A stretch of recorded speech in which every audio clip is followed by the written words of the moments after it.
다음은 존경하는 윤주경 의원님 질의해 주십시오. 위원장님, 제가 네. 질의하기 전에 자료 제출에 네, 네, 대해서 의사진행 발언해도 되겠습니까? 네, 하세요. 네. 네. 본 의원실에서는 국군 의무사령부의 역대 대통령의 군 병원 이용 실적에 대해서 자료를 요청했었습니다.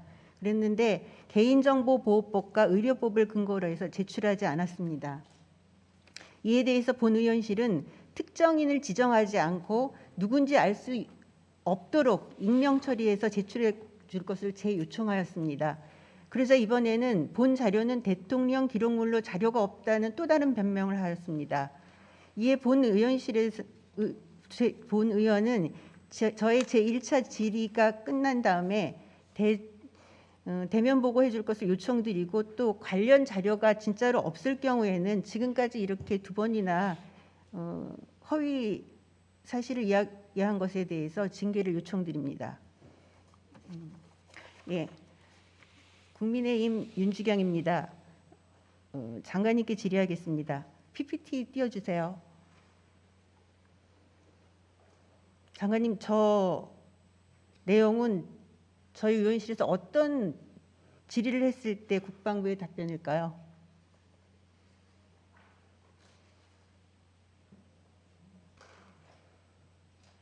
상상이 안 되시나요? 다음 PPT 띄워주시기 바랍니다. 바로 이 내용입니다. 적대 행위가 무엇이냐고 물었는데 저런 답변이 왔습니다. 국방부는 9.19 군사합의에 대해서 어떤 질문을 해도 늘 이 대답을 합니다. 마치 복사해서 붙여넣기, 컨트롤 C, 컨트롤 V 수준의 답만 합니다. 국방부에는 답변 뱅크가 있고 이 답변 뱅크를 절대로 벗어나면 안 된다는 규정이라도 혹시 있습니까? 그런 건 없습니다. 정말 기가 막힙니다. 장관님께 직접 여쭤보겠습니다. 여기서 적대 행위란 무엇입니까? 적대 행위는 상대를 적으로 대하는 행위를 얘기하는 것이죠.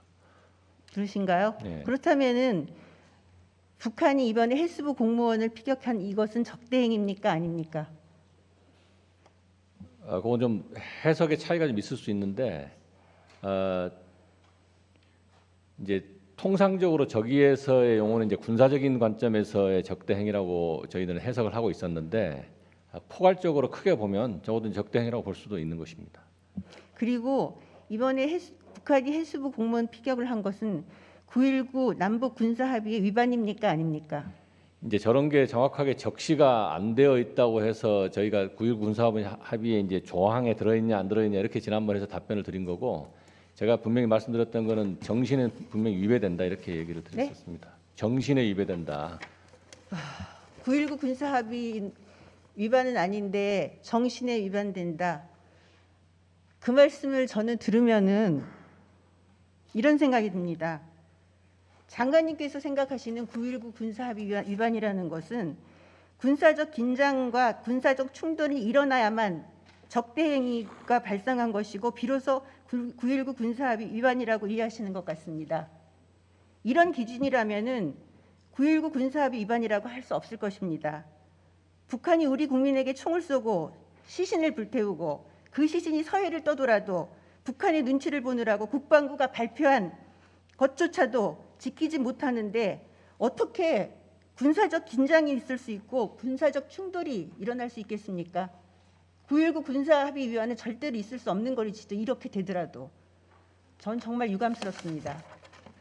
아니 의원님, 제가 지난번에 이제 9.19 군사분야 합의에 대한 얘기를 여러 차례 이제 논의할 때도 9.19 군사분야 합의가 모든 것을 다 담고 있지 않기 때문에 앞으로 이제 더 발전시켜 나가야 되는데, 그 중에 이제 적시되어 있는 부분은 없지만 전반적으로는 그런 정신들이 살아있기 때문에 그 정신에 위배된다고 얘기를 드린 겁니다.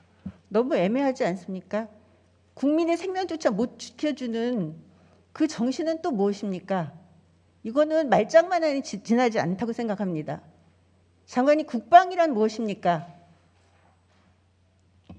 국민의 생명과 재산을 지켜주는 것입니다. 그렇죠. 국방이란 국가의 3대 요소인 영토, 국민, 주권을 지키는 것입니다. 그렇다면은 우리의 국방 예산 51조는 무엇을 위한 것입니까?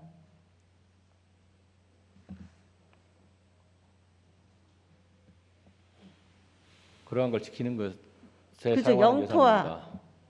국민과 주권을 지키는 것이죠. 그런데 이번에 우리 국민의 생명을 못 지켰습니다. 과연 우리 국민의 생명을 북한의 손에 넘겨주고 있었던 것이 이것이 과연 이럴 때 국방부는 존재할 이유가 있었던 것일까요? 우리의 국군은 존재할 이유가 있었고 60만 대군이 저로 하여금 이런 생각을 하게 한 것은 60만 대군이 잘못해서가 아니라 대처를 잘못한 우리의 높으신 분들 덕분입니다. 왜 우리 젊은이들이 이런 오명에 한 방울이라도 튀김을 당해야 되는지 이거는 국민의 한 사람으로서 국회의원이 이기 전에 국민의 한 사람으로서 정말 저는 참을 수가 없습니다. 그리고 우리의 국민의 생명을 이렇게 소홀히 여기는데 북한군이 우리 국민의 대한민국 국민의 생명을 존중하겠습니까? 아니면 다른 모든 세계에 있는 나라의 국민들이 우리 국민의 생명을 존중할 수 있겠습니까? 국격이라는 것은 국민의 생명이 존중되는 것과 비례한다고 생각합니다. 국민의 생명이 존중될 수 없는 이런 상황을 만들어가는 것이 너무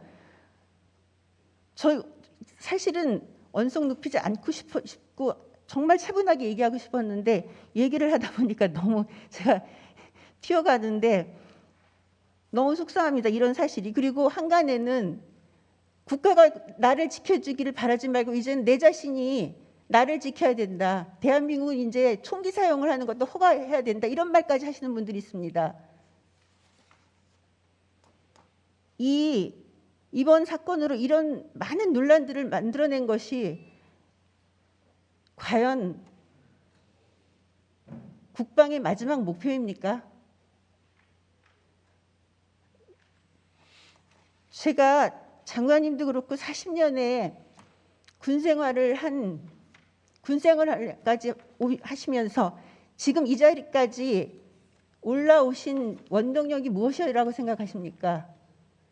저는 상급자는 모든 책임을 지고 하급자는 국가가 요청하는 모든 것을 소신 있게 규정에 따라 실행함으로써 그것이 하나가 돼서 오늘의 장관님을 만들었다고 생각합니다.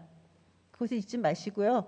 국방의 본연의 자세가 뭔지 우리 장관님을 비롯한 저 말단의 일반 병사까지 하나가 될 수 있도록 해주셨으면 합니다. 예, 의원님 저 책임을 통감하고 더욱 노력하도록 하겠습니다. 예.